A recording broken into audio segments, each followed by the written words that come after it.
Good morning again. We're really thrilled that you're all here for our event, which is to launch the next red paper in the series that our chairman, Miles Young, launched a few years ago. And this is called The Brand in the Boardroom, Making the Case for Brand Investment. So that's our subject. You're going to hear a lot about it today. I'm Carla Hendra. I'm the global chairman for OgilvyRed. So what's OgilvyRed? So our sign is over there. We're the global strategic consulting arm of Ogilvy and Mather worldwide. And we work on our clients' toughest challenges, from brand strategy to marketing strategy to innovation strategy, all in the service of growth. We're trying to grow brands and grow business value for our clients. There's one big difference as a consultancy that we like to let everyone know, and that's that we bring creativity and experience to it. We've actually built some brands in the marketplace.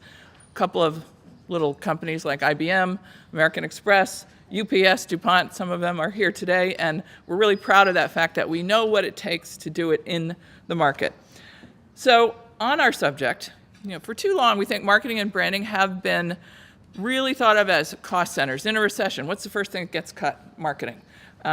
We think it's really an investment in a true asset. The brand is an asset. Probably everyone in this room believes that, but lots of other people, especially if they're CFOs, still question what is the value of the brand as a financial asset to the company? And that's what we're going to talk about today. And we think we have a new perspective on it. It's about making it transparent and provoking a conversation, because we don't think the value of brands should be a backroom conversation with a couple of specialists who have a black box who figure it out. It's actually something we're very open to laying out and saying, this is the rigorous quantitative method that you follow to get to brand valuation. And when you do that, you understand what the drivers of any given brand are, and you know that from asking customers and prospects, not from, again, going in a back room and sort of putting some lists together and figuring out what brand is doing what in the market. You really have to do it with quantitative rigor. So we're going to hear about that from Joanna Seddon.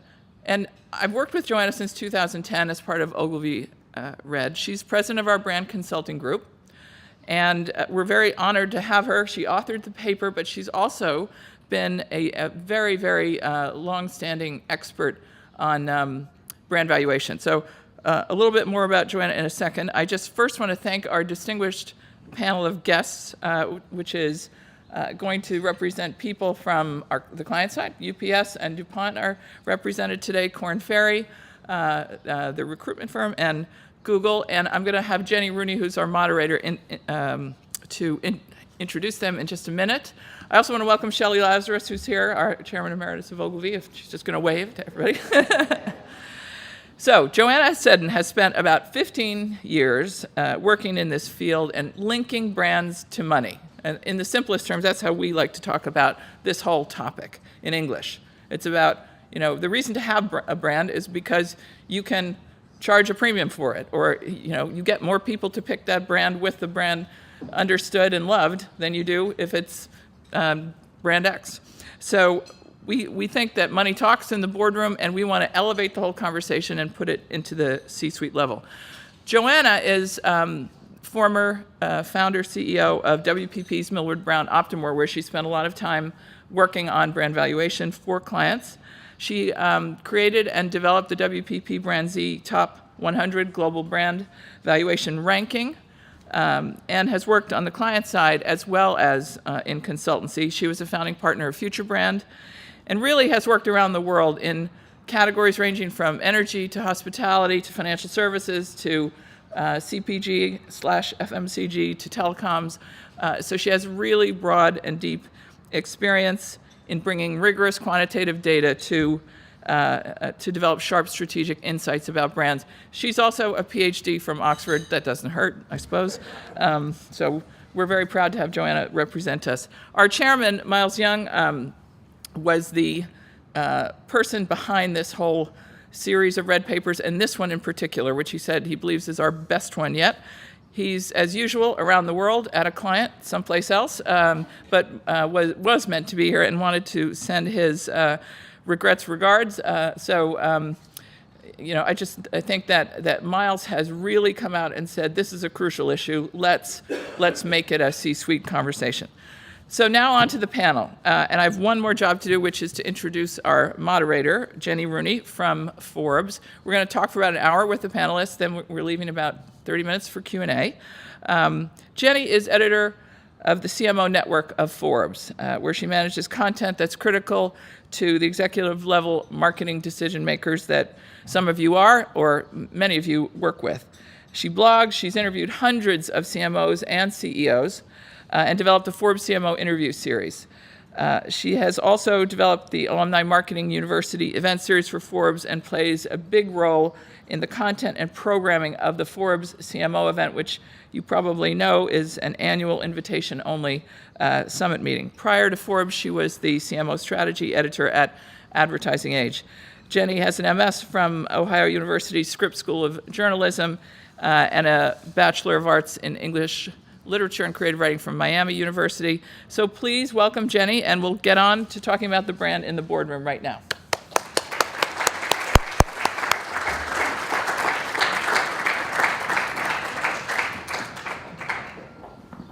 Hi, I am Alvinia Scarborough, and I am focused on the development and deployment of global brand strategy for DuPont. And so the DuPont brand is a really well-known brand. It's been around for more than 200 years, and my job is to keep it around for another 200 years. My name is Drew Lipsher, senior client partner at Korn Ferry, as Jenny said.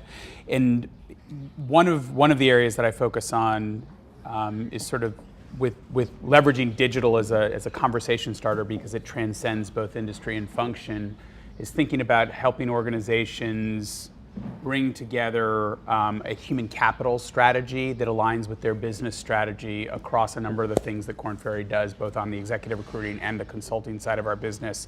So the notion of human capital and brand and how those align within an organization is a very interesting subject. I mean, done. Hard to follow. I'm Tara Levy. I lead ads marketing for Google, YouTube, and DoubleClick. And so what we do is we're charged with developing the business brand and with trying to help advertisers and agencies to understand what we do and think about how to take advantage of it. Hi, I'm Terry McClure, and I like to consider myself as sort of the chief reputation officer for UPS. In addition to legal and compliance responsibilities, I have responsibilities for communications, which includes internal and external communications, brands, and sponsorships. Great, thanks. So I think we're going to kick it off by having Joanna sort of provide some context for us. Joanna, this term brand valuation, we're going to kind of slice it and dice it and dissect it, but what historically has it meant? Historically, it's been about a number, and unfortunately often a rather meaningless number, and that's because of where it came from. So its origins were nothing to do with marketing. Its origins were actually, it was invented by some investment bankers as a nifty way of saving taxes on goodwill, a lot of goodwill left over from consumer products acquisitions in the UK. And so then the accountants jumped on it and used it extensively for saving money, chiefly saving money on taxes. It got included in the accounting standards. And so most that kind of brand valuation is still alive and well today. It's just about a number. The number is, not interrogated at all. You just want the number to be the one that's going to save you the most taxes and keep the IRS off your backs. So, out of 100 brand valuations done, today, probably 75 are done by accountants for that point of view. So what's happened is that shame on marketing. In marketing, brand valuation really is still a child of this accounting legacy and remains stuck on a number. There's been little attention on, how you get to the number or what you can do with it. So that really the potential of brand valuation, which is to understand where the number comes from, how it's made and what you can do with it, has been completely unrealized. That's certainly my perspective. So where can we go? I mean, where, as you present in the paper, what is the new way of looking at brand valuation? What are the 3 most important things we need to know about this new perspective on it? The 3 sort of key principles that I would put down is, first of all, we need to turn it on its head. And instead of looking at the number, let's look at, the what that results. Let's look at the how and understand what are the levers through which the brand drives value in the business. And then we can say, well, what if we change things?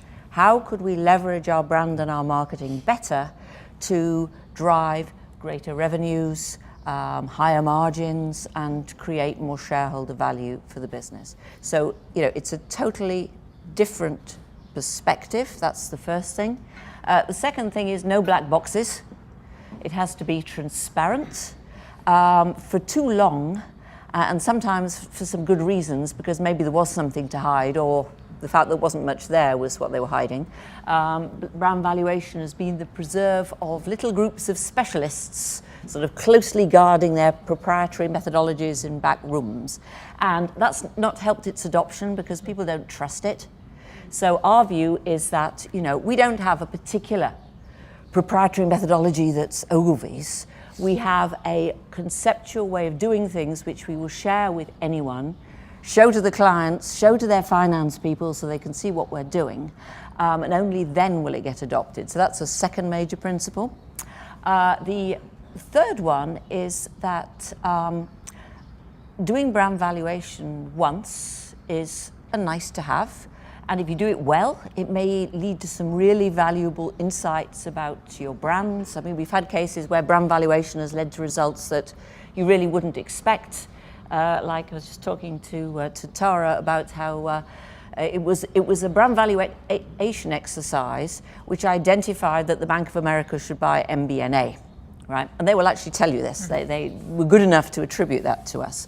So it can make, doing it once can be useful, but the real value of brand valuation is to do it over time. It should be longitudinal, not point in time, so that you can, instead of throw out all these, one thing measures like, or add to them, right? So instead of just, creating one metric like copy testing against which marketing is judged, for example, use brand valuation linked to as a way of linking to other metrics as a common currency for measuring and tracking the returns from marketing. So that's really the third, key thing that I think we're advocating for brand valuation. I think it's important to just take a little step back, and you bring this up in the paper as well, but, and I'm going to ask this of you, Joanna, and then perhaps the rest of the panelists can chime in from their perspectives, but how are we defining brand? Because even that alone is can be a nebulous term, or it can be context dependent. So how are you defining brand for the purposes of this research? We define brand as, technically, brand is reputation plus identity, which is a legally defensible trademark. From a finance point of view, how we think about it is brand is a set of associations in people's heads, which kind of creates a psychological hold over their behavior, and that leads them to prefer a certain company's goods or services over others, which makes them more likely to buy it, more likely to pay more for it, likely to be loyal for it. And that preference creates a set of revenues and profits which are due purely to that preference. And it's those revenues and profits which create the brand asset. It's a very important asset because, unlike other assets, you can actually separate it from the underlying business. So you can take a brand off a business, take it to a new product or market, put the brand on it, license it to people, and it'll generate, a nice risk-free incremental stream of profits. So it's a very interesting asset with different characteristics.